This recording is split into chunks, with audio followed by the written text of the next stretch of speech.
ദൈവവചന ചിന്തകൾ കേൾക്കുന്ന എല്ലാ മാന്യ ശ്രോതാക്കൾക്കും ക്രിസ്തീയ വന്ദനം.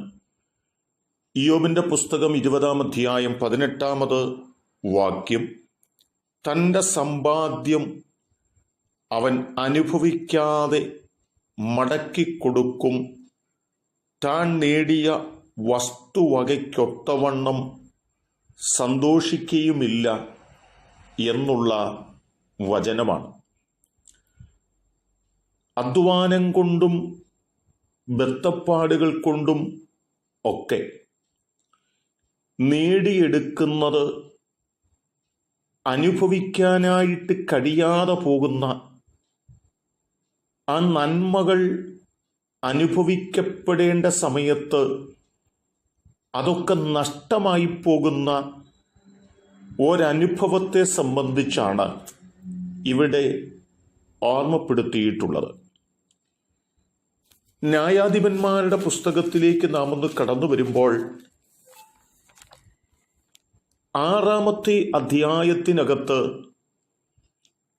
ഇസ്രായേൽ മക്കൾ വലിയ പ്രതീക്ഷയോടുകൂടി വയലൊരുക്കി വിത്ത് വിതറി അതിന് ചെയ്യേണ്ടതെല്ലാം ചെയ്ത് കൊയ്ത്തിൻ്റെ സമയം വരെയും കാത്തിരിക്കുന്നു എങ്കിലും കൊയ്ത്തിൻ്റെ സമയമാകുമ്പോൾ മിദ്യാന്യരും അമാലേക്യരുമൊക്കെ വന്ന് അത് കൊയ്തുകൊണ്ടുപോവുകയും അത് അധ്വാനിച്ചവന് അനുഭവിക്കാനായി കഴിയാതെ പോവുകയും ചെയ്യുന്ന ഒരു സാഹചര്യത്തെക്കുറിച്ച് അവിടെ ഓർമ്മപ്പെടുത്തുന്നുണ്ട്. എന്നാൽ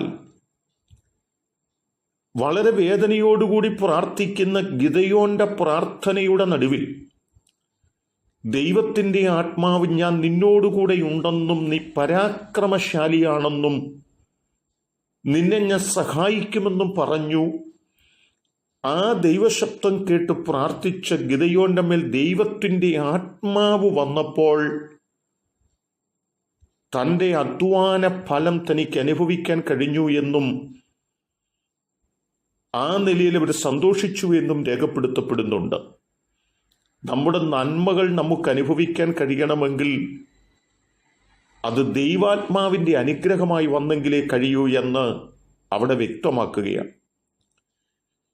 എന്നാൽ ഹഗ്ഗായി പ്രവാചകന്റെ പുസ്തകം 1-ാം അധ്യായം അതിൻ്റെ 6-ാമത്തെ വാക്യത്തിലേക്ക് വരുമ്പോൾ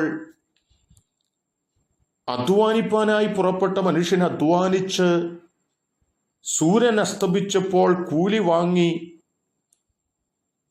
അതനുഭവിക്കാമെന്നുള്ള പ്രതീക്ഷയോടുകൂടി വീട്ടിലേക്ക് വന്നു. എങ്കിലും വീട്ടിൽ വന്നപ്പോൾ താൻ അധ്വാനിച്ച് നേടിയതൊന്നും കണ്ടില്ല, അതെല്ലാം നഷ്ടപ്പെട്ടു പോയി എന്ന് രേഖപ്പെടുത്തുന്നുണ്ട്.